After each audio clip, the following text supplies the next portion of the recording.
Mr. Bhatt, if I look around the globe, there are many, many economies that are changing, that are having painful effects.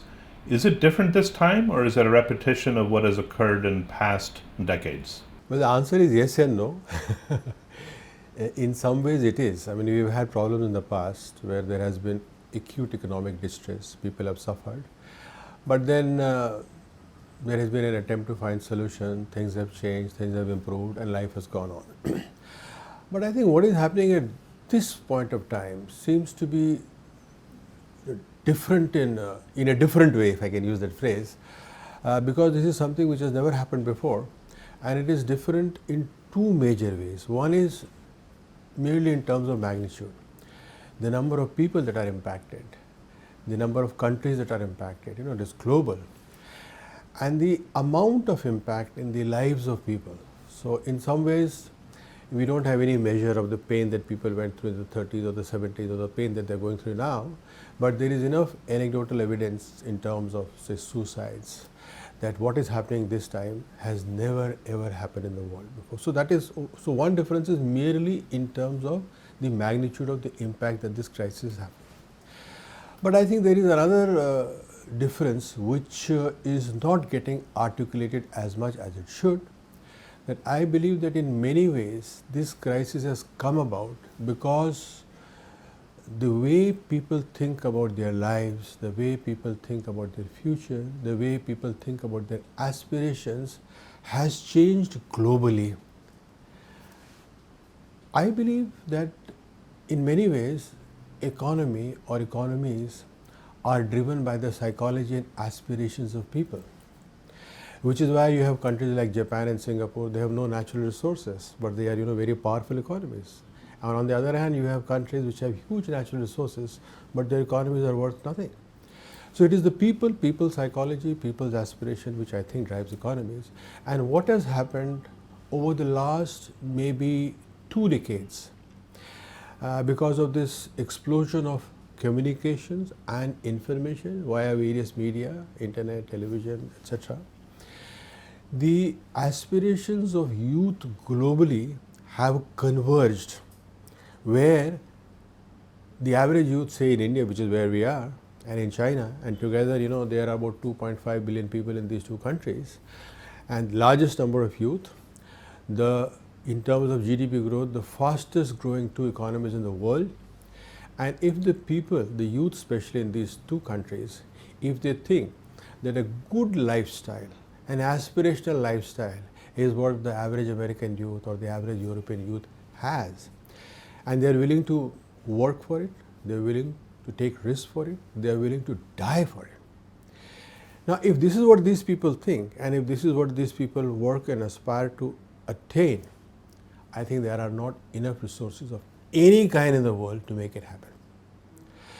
So there is a huge dynamics of material dynamics which is taking place in the world, and the supply side is getting impacted, it is getting pressures of other kinds, and then we are having these catastrophes for which we are looking for the same old solutions which helped us in the past, which may help us incrementally for a small time today, maybe 2 years, 3 years, the problem will go away, but it will come back with a bigger bang. It may again go away if you again try the same old solution, but again it is going to come back with a slightly bigger bang, because the underlying problem of there being an imbalance between resources and aspirations is not being addressed. So if you look at the impact that we have on the planet by these aspirations, so the more the number of people, the more the impact. The global population, which is 6 billion plus, is slated to rise to 9 billion plus in about 2050. If you look at the lifestyle, the kind of lifestyle we are talking about, in that lifestyle, what it means is that the more you consume, the more you waste, the better life you are leading. So more and more people having with this kind of lifestyle, the cumulative impact over a period of time will be disastrous. Now this issue, as I said, is not getting articulated, is not understood by many people, and there are not enough leaders in the world, there are not enough role models in the world who are talking about it or who are helping people think of a different kind of life, which would be more sustainable, but which would possibly also be more satisfying. So the challenge is, the economic challenge, I would say, is the surface symptoms. The challenging is somewhere below that, which is what is the kind of models that societies and countries should aspire for their communities, socio-economic models. So the current model seems to be failing, it is straining, it's failing and it will fail. The new models are not in existence. So the challenge is and there are a few people who are thinking about it, not enough, but a few, and those few people are not getting enough visibility, enough traction. So the challenge is that if we can think of new modes of living, new modes of society, new models of aspiration, and if we can build it into a socio-economic model, then perhaps the world could continue to grow and could continue to grow at a sustainable pace. If I'm hearing the psychology part of what you're implying, it means that people have to want less of the material products that they're used to, including bigger homes, better furniture, and better cars, and so on. And rather, they should look at a more sharing model. May I ask you, is there something that will make people change to that model rather than striving for even harder to continue maintaining the status quo? So, that's a good question, but difficult one to answer. But I think yes, it is possible. As I said, one is we require role models. There was a time when in this country Mahatma Gandhi led the freedom struggle, and what Mahatma Gandhi asked of people was not to take more than what they need, not to live on more than what they really need. And he himself led by example. He used to wear just a loincloth.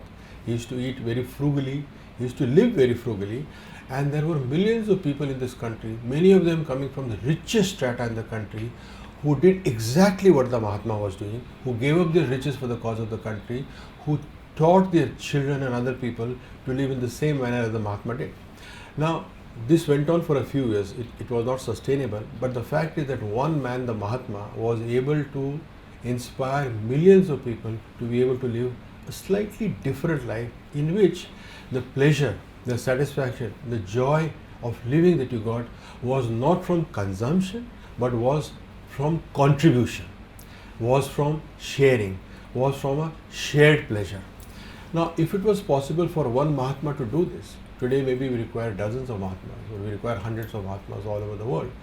The point I'm making is that there is evidence from recent history that it is possible for a proper role model to be able to inspire people to do this. So that is one part of it.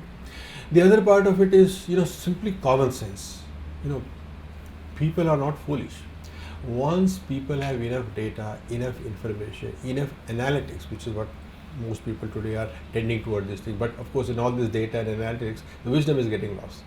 So if there is enough data and analytics which tells people again and again and again the precipice towards which we are hurtling. So these two things together, one is rational awareness based on data and based on analytics that this model is not sustainable, and the other is this evidence from history and from great people in history, and Mahatma is just one of them, that it is possible to aspire for a different lifestyle where the socio-economic model is not only sustainable but possibly gives more satisfaction. So I think if these two things could happen, maybe larger and larger number of people, larger and larger number of opinion leaders, intelligent people across the world could move in this direction, and they would take the masses with them.